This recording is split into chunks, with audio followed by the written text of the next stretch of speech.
Amici sportivi, gli highlights di questa settimana sono gentilmente offerti da BLM Group con sede a Cantù Como in via Selvaregina 30.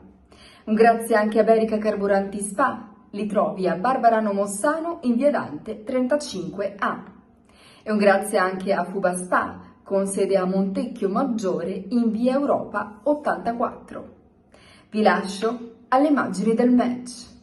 Siamo qui con mister Cesarano al termine della partita che il Montecchio Maggiore ha perso 3-1 contro il Dolomiti Bellunesi. Stefano, che dire? Allora, complimenti al Dolomiti da prima della classe che ha vinto, però il Montecchio secondo te, soprattutto nel primo tempo, poteva fare qualcosa meglio? Allora sì, diciamo che potevamo fare qualcosa meglio sicuramente in fase difensiva. I 3 gol che abbiamo preso, secondo me, in almeno un paio di occasioni potevamo fare meglio. Dopodiché bisogna dire che loro hanno delle punte, hanno 2 punte di categoria superiore e a volte diventa anche difficile, insomma, ecco. Però sicuramente un po' meglio potevamo fare.